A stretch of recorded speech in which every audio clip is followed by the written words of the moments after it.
ela, nesse momento que ela adentra com o seu filho em um pacote, todos acham que ela pegava ali, carregava ali poucos das suas melhores joias, para que não perdessem tudo. Olha aí a visão de apego, né? E no entanto, para surpresa de todos, ela carregava ali, ela diz, o que tenho de mais precioso, de mais importante era a vida do filho, era o seu filho. E trago comigo o que era de mais útil, porque como o comandante falou ali, né, eles estariam à deriva por 2 dias até chegar ao salvamento, se os ventos fossem favoráveis. Então poderia passar mais de 2 dias à deriva. E o que ela fez? Ela leva consigo o alimento que ela considerava de mais útil, para no momento ali de aflição, que a fome batesse, pudesse alimentar. E qual a grandeza dela? Ela não esconde só para ela ou para o filho, mas ela compartilha com todos que estavam na mesma situação dela. Então vejam só, né, o que essa mulher, a grandeza que essa mulher carregava, muito maior do que as joias que ela expunha. E ali então o mestre repousa o olhar, né, nos discípulos e acrescenta: a felicidade real não se fundamenta em riquezas transitórias, porque um dia sempre chega em que o homem é constrangido a separar-se dos bens exteriores mais queridos ao coração. Então, meus irmãos, nós nascemos, como podemos dizer, com um prazo de validade. Nós não temos isso? Quando a gente vai no supermercado, tem um prazo ali da fabricação, né? Tem a data da fabricação e um prazo da validade. Nós não sabemos o nosso prazo de validade, mas sabemos que temos, né? Vai chegar um dia em que nós temos que fazer a viagem. Nós nascemos já, como se diz, com a passagem de vinda, né? E volta, já está comprada, né? Tudo de acordo com o planejamento reencarnatório, nosso planejamento reencarnatório. Então, o que ele está dizendo? O que o mestre quis dizer? Há momentos, há essa chegada em que nós vamos ter que deixar para trás essas posses. E há momentos também na vida que vão acontecer ali, né, imprevisto, como aconteceu com essa dama, em que muitos até utilizam a expressão a vida é como uma roda gigante.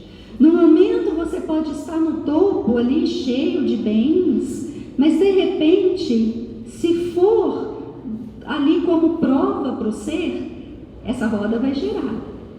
Então vem ali alguns problemas em que leva a pessoa a perder, às vezes fortuna, e aí que é o sério, porque quando a pessoa não tem apego aos bens físicos, ela sabe lidar com a situação, ela sabe iniciar um novo ciclo da sua vida com sabedoria, buscando ali na batalha do dia a dia vencer, né, as experiências que a vida trouxe para ela. Mas quando ela tem um apego excessivo, aí ela entra numa questão de desequilíbrio, e aí vem as ansiedades, vem as depressões, até mesmo suicídio em determinados casos, né? E Cristo vai falar isso. Ele diz assim, ó: os loucos se apegam a terras e moinhos, moedas e honras, vinhos e prazeres, como se nunca devesse acertar conta com a morte. Então, o adjetivo que ele utiliza, loucos, porque realmente traz um desequilíbrio. Nós vemos em muitas obras no meio espírita que traz situações, né, exemplos de irmãos que passaram para o outro plano com esses apegos. Na série André Luiz ele traz muitas experiências com relação a isso. Nessa série aqui, nesse livro Mundo Maior, no capítulo 18, ele vai falar assim, resumindo o início do capítulo, ele vai dizer que ele se encontrava numa região de sofrimento, um dos momentos ali de lições, né? Ele já participava de uma equipe de socorro, Então, no momento de aprendizado, ele está ali junto a Calderaro, que era o seu instrutor, né? E eles, numa região de sofrimento, e ele então vê um grupo de velhinhos que conversavam. E ele aproxima daquele grupo e vê ali que eles tinham uma aparência assim meio sofrida, né? Uma aparência assim, achavam-se esfarrapados, esqueléticos, traziam as mãos ali cheias de substâncias lodosas, que vez ou outra levava ao peito com medo, como se com medo de perder. E eles apontavam, e ele começou a observar que ele viu que um deles falava assim: precisamos encontrar uma saída, e as nossas casas, e nosso bem, os nossos negócios, e essa incalculável riqueza que encontramos. E ali mostrava essa substância lodosa que tinha na mão. Então eles viam ali, naquele lodo, as riquezas em que o seu quadro mental ali, naquele momento, fixava, né? E ali André fica sem compreender o porquê que eles se achavam nessa condição. E Calderaro explica: são usuários desencarnados há muitos anos, descer a tão profundo grau de apego à fortuna material transitória, que se tornaram ineptos ao equilíbrio na zona mental do trabalho. Enlouqueceram na paixão de possuir. Então veja como é sério, né, meus irmãos? Enlouqueceram na paixão de possuir. Emmanuel, ele nos fala no livro, num capítulo do livro Caminho, Verdade e Vida, se não me engano, Propriedades, que ele fala que o homem ainda não aprendeu a possuir, né? Ainda fala muito forte esses apegos. E continuando, então, Jesus diz assim: o espírito prudente, porém, não desconhece que todos os patrimônios do mundo devem ser usados para o nosso enriquecimento na virtude, e que as bênçãos mais simples da natureza são bases de nossa tranquilidade essencial. Procuremos, pois, o reino de Deus e sua justiça, tomando a terra o estritamente necessário à manutenção da vida física, e todas as alegrias ser-nos-ão acrescentadas. Então ele está falando aqui do espírito prudente, da prudência, a prudência que é a atitude de sabedoria, porque o espírito prudente, ele não se precipita, ele vai agir com ponderação, ele vai evitar conflitos, ele é cauteloso, ele vai observar todos os problemas, né? E tomar uma direção com equilíbrio. Prudência é sinônimo de equilíbrio, né? Loucura é sinônimo de desequilíbrio. E percebam aqui que Jesus diz, né, sobre a natureza, tomando ali da natureza o estritamente necessário à manutenção da vida. A natureza nos ensina isso, né? Olhai os pássaros do céu, os lírios do campo. A natureza traz o que eles necessitam para sobreviver. E é interessante, meus irmãos, e eu já disse isso em uma palestra que eu fiz, mas eu sempre lembro, quando vem essa palavra necessário, eu sempre lembro de um desenho da minha infância que eu amava assistir, que era o Mowgli, né? Que eu acho que todo mundo conhece. E aquela parte em que ele está ali com o urso, e o urso começa a cantar uma musiquinha animada, né? Que a criançada canta por ser animada, uma musiquinha fácil, mas que essa música, esse urso vai ensinar o Mowgli que a natureza lhe dava tudo para viver. Então ele diz assim: eu uso o necessário, somente o necessário, o extraordinário é demais. Eu digo necessário, somente o necessário. Por isso é que essa vida eu vivo em paz. Olha para você ver a grandeza, né? É uma música infantil e também pode ser aí usada para ensinar as nossas crianças desde cedo a crescerem com essa visão da verdadeira propriedade, né? Então, olha, nessa música ele traz esse ensinamento tão profundo, né? Que realmente o extraordinário ele aprisiona. O extraordinário ele aprisiona. E por isso é que ele diz que nessa vida ele vive em paz, porque ele usa somente o necessário. Olha que coisa linda isso, né? Então, meus irmãos, voltando aqui, a mensagem de Blaise Pascal, ele nos fala aqui no final que quando chegarmos ao plano espiritual, o que vai ser perguntado a nós é o quê? Não vai ser se tínhamos riqueza aqui, né? Se éramos príncipe ou operário, mas vai se perguntar: o que trazes contigo? Quais as qualidades que você juntou? O que você fez do seu tempo nesse aprendizado? Né? E para finalizar aqui a minha participação, eu trouxe aqui do livro Retratos da Vida uns versos de Cornélio Pires que eu achei interessantíssimo, e é uma lição assim também, eu achei gostoso, né, de estudar, porque versos, né, traz assim um algo a mais. E aí ele fala sobre o apego demais. Ele inicia então dizendo: você quer informação, meu caro Luiz Lamego, de que se sabe no além quanto aos problemas do apego. Então ele vai falar para uma pessoa, né? Provavelmente ele querendo saber sobre o que acontece com a pessoa quando tem muito esse apego aos bens, né?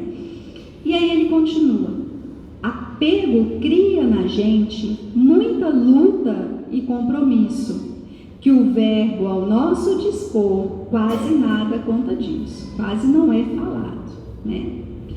Por força da lei de Deus, sempre clara e benfazeja, cada qual acha no tempo aquilo que mais deseja. Então, cada pessoa investe o seu tempo naquilo que deseja.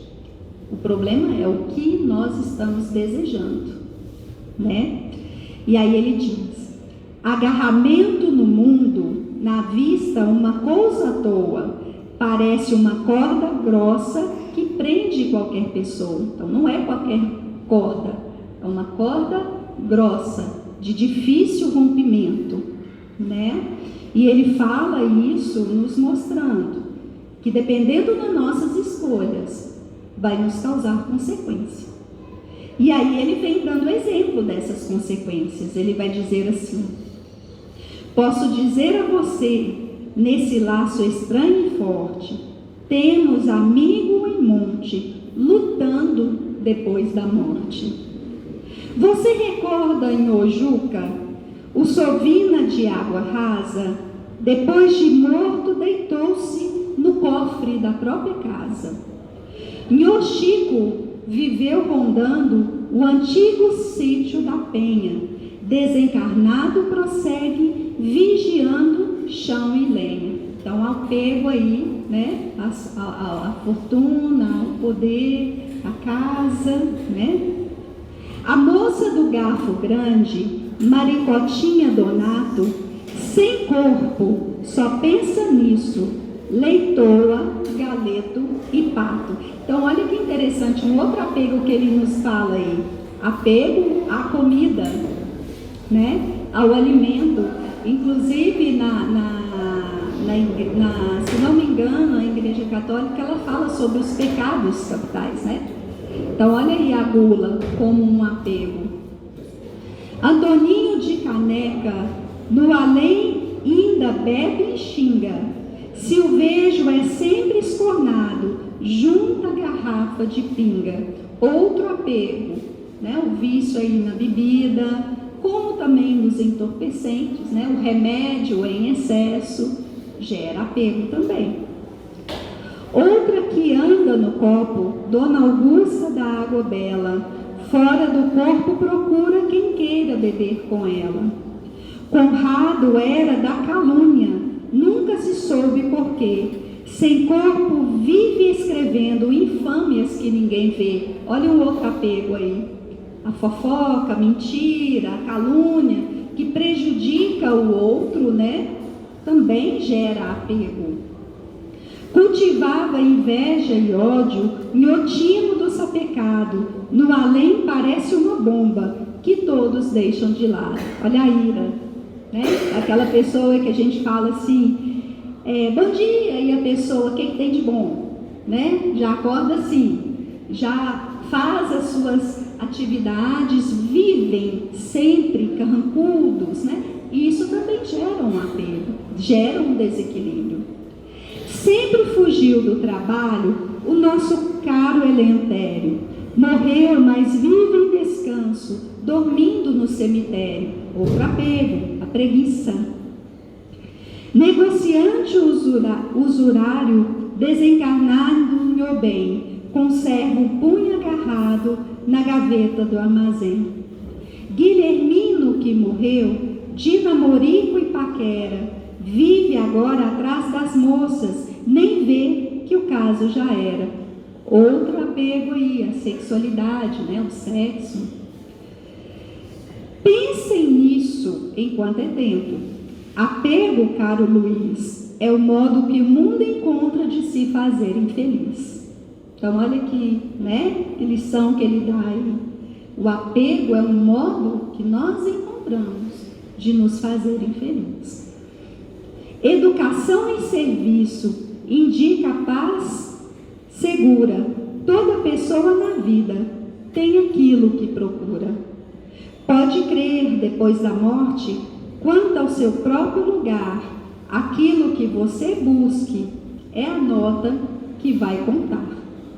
Né? É aquilo que vai pesar, é o tesouro, como nós temos ali em Mateus, no capítulo 6, versículo 21, quando Jesus nos diz, onde está o teu tesouro? Onde está o teu tesouro, aí está o teu coração. Então, o fato é, o que nós estamos priorizando, o que nós estamos enxergando como nosso tesouro, né? Esse deve ser a nossa pergunta sempre. Que Jesus nos abençoe, meus amigos.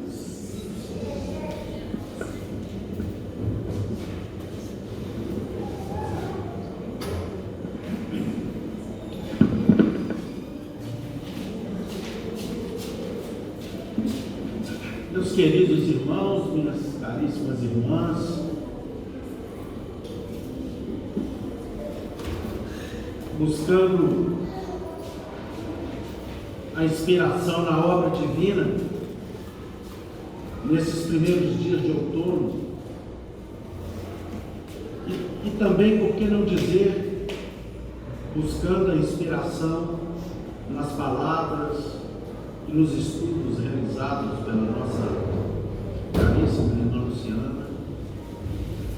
Nós completaremos o tempo que nos cabe, trazendo aqui algumas observações para vocês, e começando com um conto de um escritor indiano, nascido em Calcutá no ano de 1861, e muito conhecido por toda a humanidade, muito conhecido por nós aqui do Ocidente, que foi o Rabindranath Tagore. Esse conto ele foi reproduzido por irmão X no livro Cartas e Crônicas, está bem lá no prefácio do livro, e nos narra mais ou menos o seguinte: um lavrador saiu de casa munido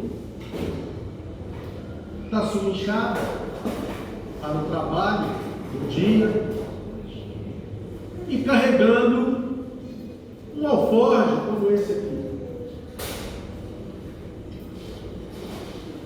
E no seu alforje, o que continha? Continha um pedaço de pão e umas sementes de trigo, para que ele pudesse se alimentar ao longo do seu dia de trabalho. Mas narra-nos o contista que, ao iniciar a sua caminhada, ingressar numa estrada, eis que ele avista uma carruagem luminosa,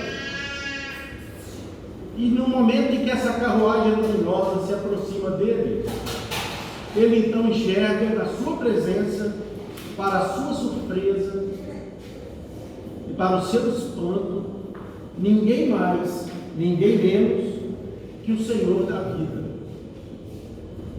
estava ali diante dele. E para o seu espanto ainda maior, no momento em que o Senhor da vida se aproxima ainda mais, lhe estende as mãos, num gesto, num pedido. Ele então embaraçou-se e imediatamente, ainda tomado de surpresa, enfiou a mão no seu alforje e tirou algumas sementes de trigo e as entregou para o Senhor da vida. O Senhor da vida lhe agradeceu e seguiu adiante com a sua carruagem de luzes faiscantes. Ocorre que, mal saído da surpresa, ainda sem ter se reconstituído daquela surpresa, afinal das contas, o Senhor da vida lhe pedindo alguma coisa, ele, pobre agricultor, eis que ele verifica uma luminosidade saindo do fundo do seu alforje. E aí, para sua absoluta surpresa e deslumbramento, quando ele abre o seu alforje, no lugar daqueles grãos de trigo que ele havia doado ao Senhor da vida, havia uma linda e maravilhosa, faiscante pepita de ouro. E aí ele indaga: meu Deus do céu, que louco que eu fui! Por que eu não entreguei tudo que eu tinha no Senhor da vida? Esse conto do escritor indiano, aqui que eu mencionei, Rabindranath Tagore,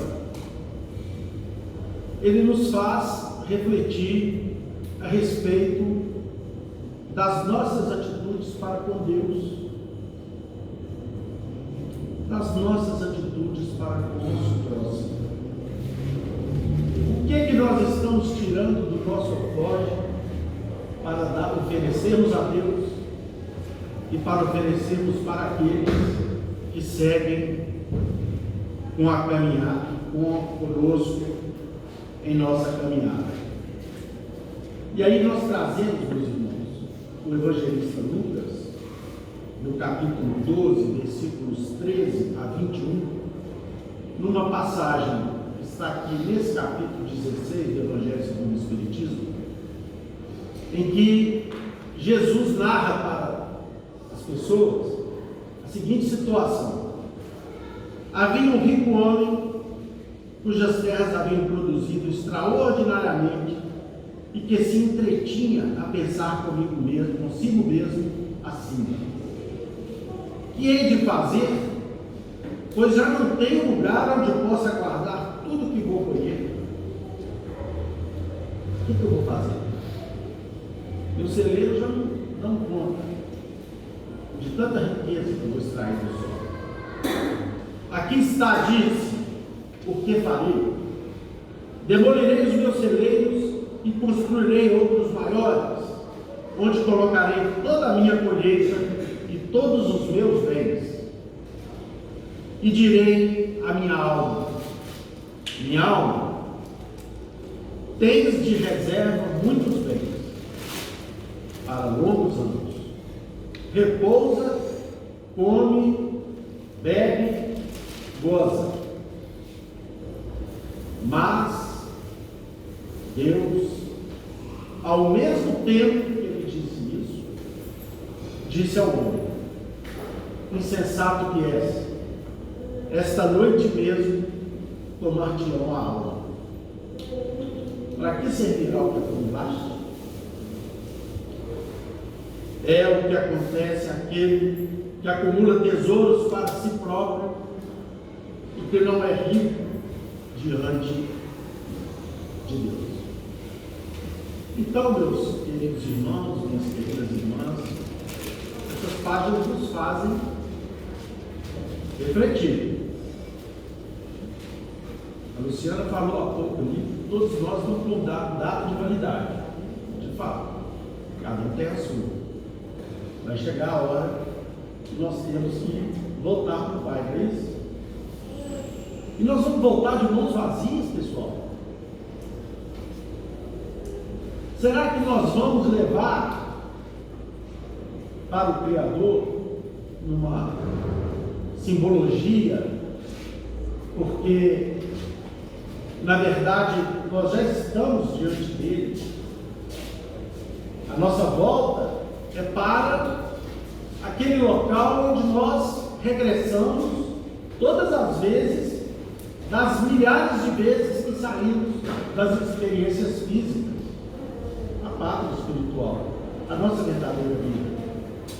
E quando lá nós chegamos, e que mais uma vez nós verificamos que ali dinheiro não adianta nada, aplicação financeira não adianta nada, imóveis nada adiantam, bens materiais e nada nos ajudam. Olhem, lembremos aqui aquele depoimento dado pela rainha da França, que está aqui no Evangelho, e que ela imaginou que fosse chegar ao mundo espiritual, todo mundo cortejando e se fazendo mesuras e reverências. Afinal de contas, ela tinha sido uma rainha de um dos países mais poderosos da terra, da França. E, no entanto, ela mesma narra que lá chegando, ela viu, dando a mão, ela presenciou o amparo e o auxílio, gestos de solidariedade daqueles que ela considerava como os últimos do seu reino. E ela narra que chegou com a alma pejada de orgulho e de vaidade. Então, meus prezados irmãos, essa lição nos mostra que a verdadeira posse, a verdadeira propriedade, são todos aqueles valores que nós cultivamos aqui na terra, adquiridos através do estudo. Nós não os perdemos, eles se incorporam no nosso patrimônio espiritual. E no bem que nós conseguimos fazer, redundando em acréscimo de virtudes para cada um de nós. Mas o bem que eu consigo fazer é aquele bem que eu enfio a mão no bolso, no talão de cheque, ou no Pix, e transfiro alguma coisa para alguém, em termos de moedas? Não necessariamente. São aqueles bens que dizem respeito à nossa evolução pessoal, que impacta a vida dos nossos semelhantes. Um pai que procura melhorar o ambiente de sua casa, sendo mais calmo, estabelecendo um clima de diálogo, estabelecendo uma relação de paz, de tranquilidade. Ele está enriquecendo as pessoas com as quais ele convive. Uma mãe que busca, na prioridade educativa de seus filhos, e nas lutas, inclusive profissionais, do dia a dia, também, por sua vez, buscar o equilíbrio do seu lar, através de sua ação resoluta em busca desse equilíbrio, estabelecendo em seu lar um clima de oração e de grandeza espiritual. Ela está ali impactando a vida de seres que Deus lhes empresta, para que, pelos processos de educação, eles tenham seus corações e suas mentes enriquecidos. Quantos e quantos tesouros da alma nós não podemos emprestar àqueles que convivem conosco? Quanto custa e quanto que redunda em felicidade e alegria uma visita ao hospital a alguém que sofre, uma visita a um velhinho que esteja ali abandonado num às vezes abandonado pelos próprios filhos. Quanto custa, meus irmãos, ir nos visitar um amigo, em lá chegando, ao invés de criticarmos esse amigo por conta de suas quedas, nós estabelecemos aquilo que ele espera de nós, que é exatamente o socorro espiritual, de uma palavra amiga, de um conselho despretensioso, de palavras e gestos de otimismo, para enriquecer o seu tempo e os seus dias. Meus irmãos, quanto que nós imaginamos, o quanto nós enriqueceremos, na medida em que nós doamos os tesouros dos nossos corações para aqueles irmãos que de alguma maneira precisam de nós. Os nossos filhos, os nossos amigos, mas também aqueles estranhos, os quais às vezes sequer conhecemos, mas pelas circunstâncias da vida passam pelos nossos caminhos, muitas vezes nos desafiando, e recebem de nós o tesouro da paciência, o tesouro da compreensão, o tesouro do silêncio, da paz. São esses tesouros que Jesus nos alertou através dos seus ensinos. Nós temos uma lição lindíssima no livro Instruções Psicofônicas, de um irmão, numa determinada vida, não muito distante, passou aqui por Belo Horizonte como um grande banqueiro, e a vida inteira se preocupou em cultivar as suas finanças e multiplicá-las, criando um patrimônio. Mas ele se escravizou tanto aquele objetivo, tornando praticamente o seu único objetivo de vida, que quando ele desencarna, ele nos narra os problemas que ele teve no mundo espiritual. Ele não enxergava nada mais, nada menos do que ouro, dinheiro, apólices, títulos financeiros, moedas, barras de ouro. Ele chegou ao ponto do seu espírito, querendo voltar para casa, não conseguir dessedentar, porque quando ele imaginava que estava numa fonte, bebendo a água, lá no bairro Santo Antônio, onde na época tinha uma grande caixa d'água, quando ele se abaixava, a água virava ouro em pó. Quando ele tentava comer um pão na sua casa, se estranhou por ninguém ter reconhecido, aquele pão se transformava numa barra de ouro. Ele então correu para uma igreja, nas cercanias de onde ele morava, seu espírito. E lá chegando, quando ele olha para o altar da igreja, ele vê nada mais, nada menos que um grande cofre dos bancos que ele possuía. E quando ele vê o padre ministrar a hóstia para um devoto que ali estava, ele não via a hóstia, porque a hóstia se transformava numa moeda de ouro. Ele então enlouqueceu completamente e foi resgatado do mundo espiritual, numa região de profundo sofrimento, até que um dia pôde se tratar no hospital da espiritualidade.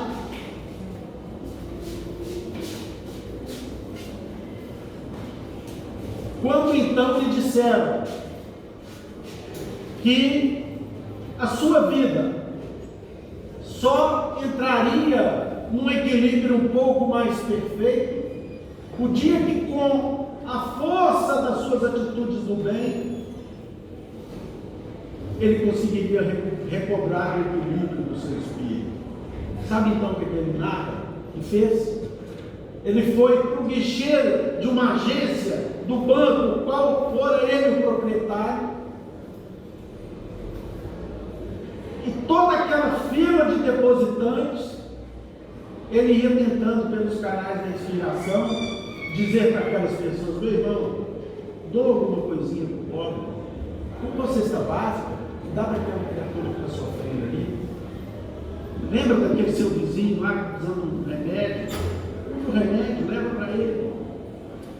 E foi inspirando as pessoas num trabalho insano, até que um dia ele conseguiu que o Senhor, ou pelos canais de inspiração, ouvisse os seus conselhos e guardasse uma parte dos recursos, levando aqueles recursos até o orfanato, onde ele pôde ajudar um sem número de crianças necessitadas. Tanta alegria entrou em seu coração, que ele então passou a viver uma nova experiência de equilíbrio e de paz. E aí ele vem a uma reunião no centro espírita em que o Chico participava como médium e dita essa mensagem maravilhosa, cujos fragmentos eu trouxe aqui para vocês, apenas para que nós reflitamos que a doutrina espírita,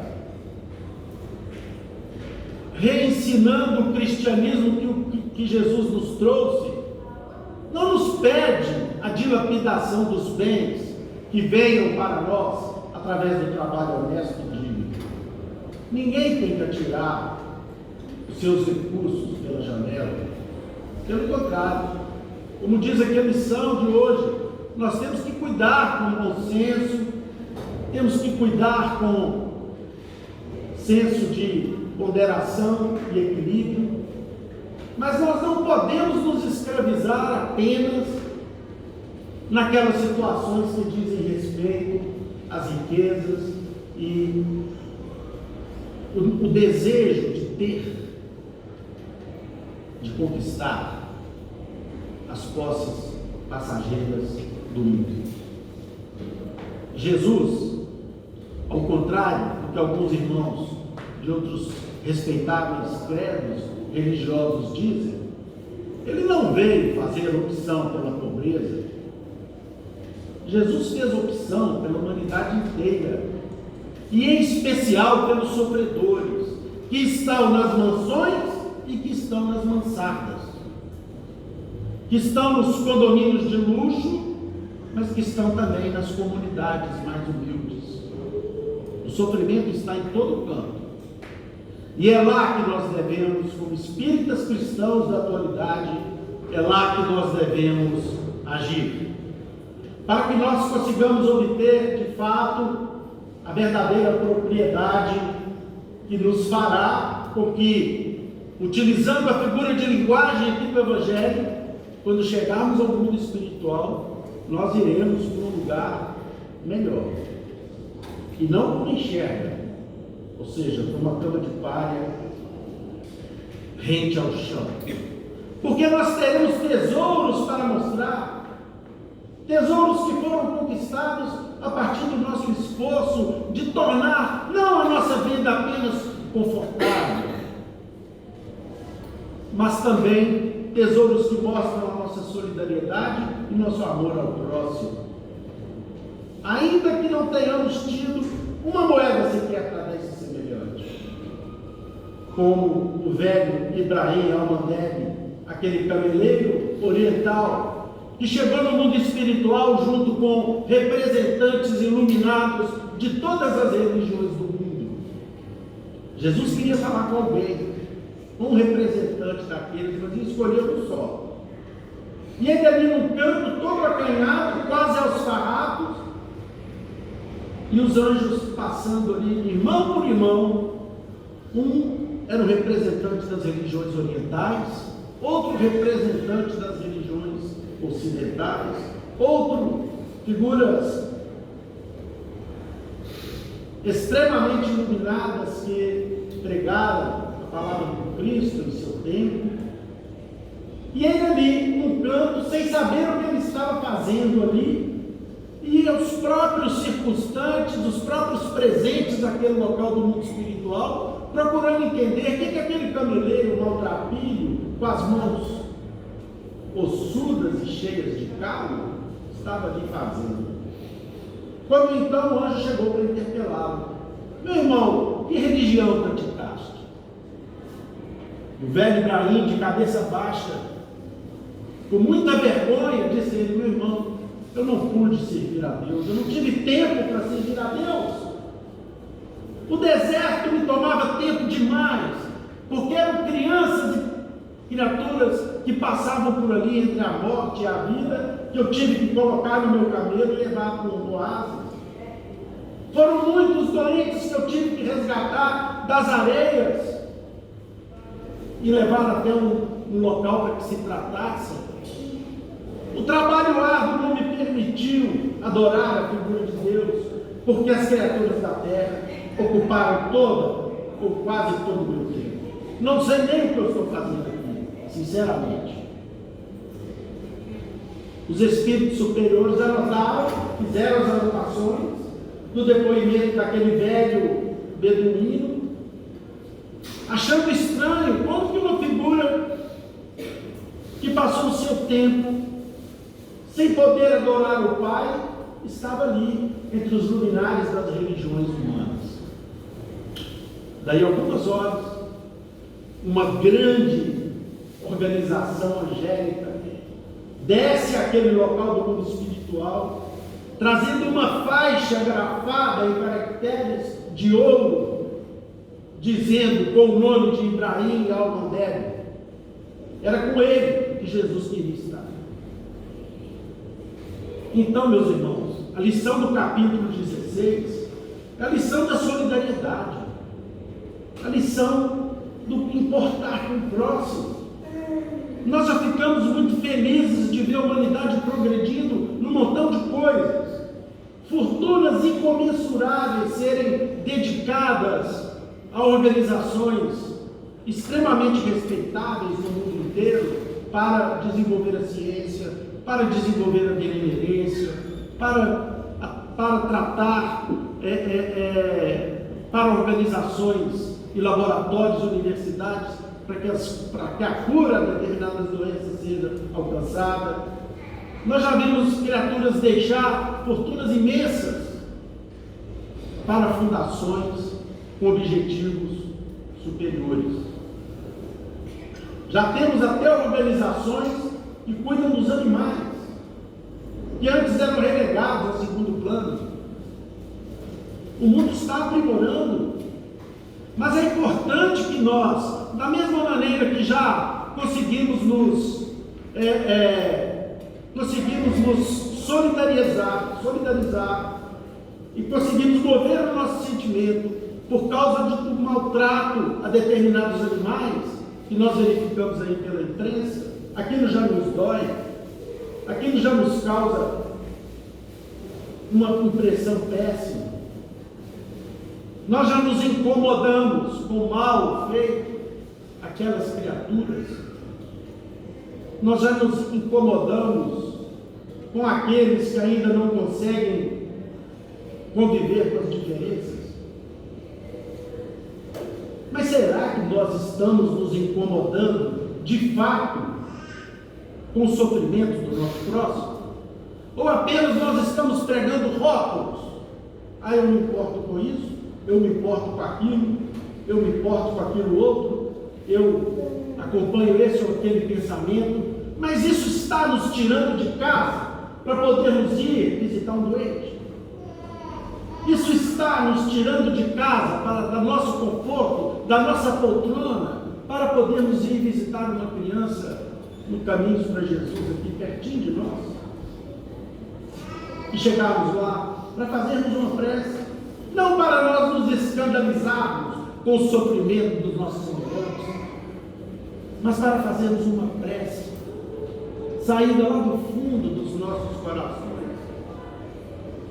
Será que nós estamos nos preocupando com aqueles que, mesmo tendo recursos aqui na terra, mas que muitas vezes estão sofrendo pela perda de um filho, pela perda de um esposo, de um marido, ou por causa de um vício que lhes escraviza?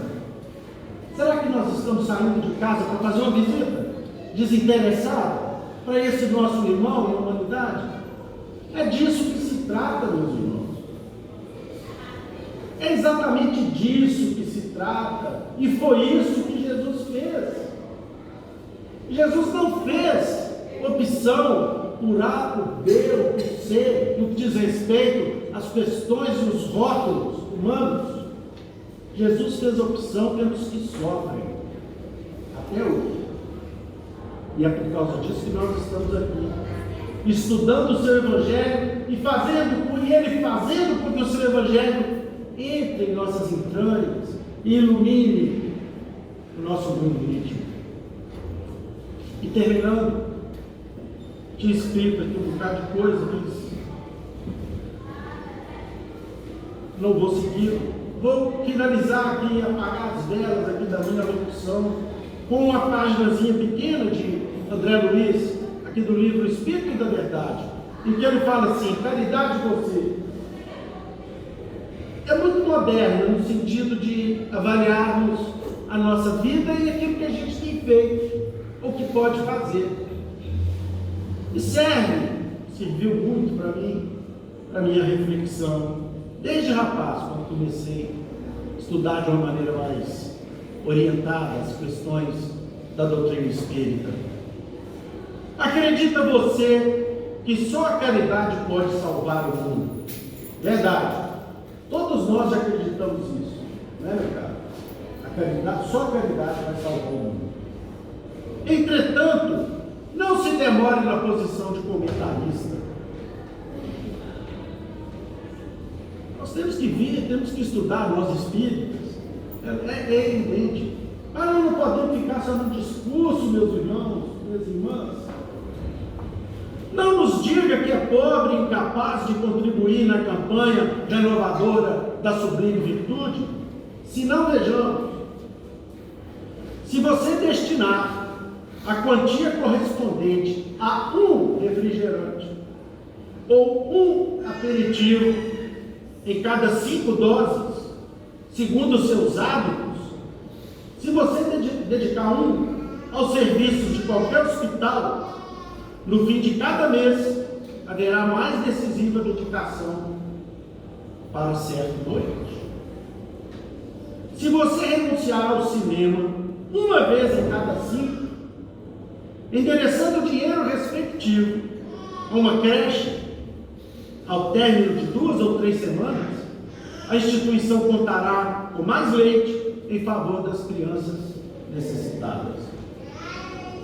Se você suprimir um maço de cigarros em cada 5 do seu uso particular, dedicando o fruto dessa renúncia a uma casa erguida para os irmãos distanciados do conforto doméstico, em breve tempo, o agasalho devido a eles será um pouco mais rico.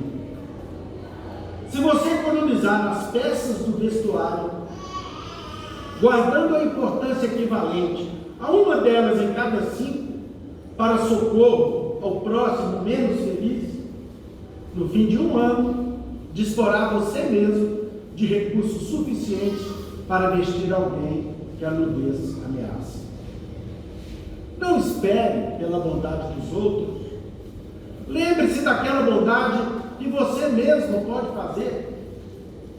Lembre-se, é possível que você nos responda que o supérfluo é do seu próprio suor, que não nos cabe opinar no seu caminho e que o copo, o filme, o fumo e a moda são movimentados à sua custa.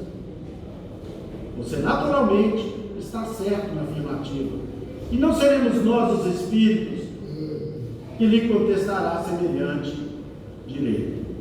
A vontade é sagrado atributo do Espírito, dádiva de Deus a nós outros, para que nós decidamos quanto à direção do nosso próprio destino. Todavia, nosso lembrete é apenas uma sugestão aos companheiros que acreditam na força da caridade, e ele só ganhará realmente algum valor se houver algum laço entre a caridade e você. André Luiz. Que Jesus nos abençoe, meu Deus.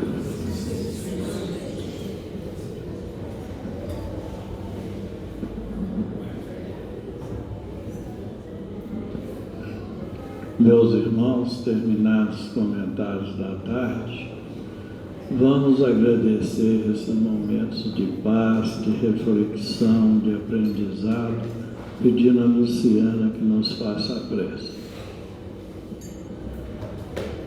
Senhor Deus, nosso Pai, Criador de todas as coisas, Jesus, nosso divino amigo, amado Mestre, aos nossos amigos espirituais, agradecemos a oportunidade bendita dos estudos, pedindo, Pai, a proteção, o fortalecimento na nossa fé, nos nossos passos, para que possamos, Deus, tudo aquilo que foi estudado, ser plantado, germinar em nós, para que possamos usar como um guia às nossas caminhadas.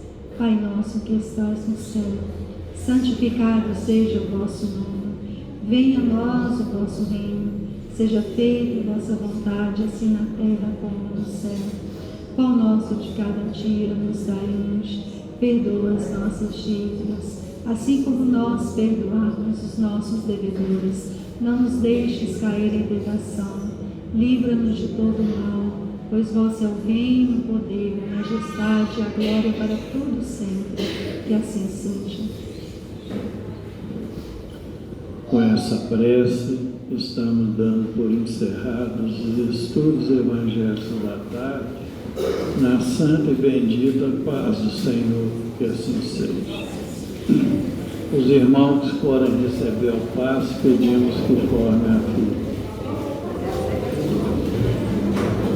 Tem médico para adulto e criança, quem for receber a ficha, permaneçam assentados.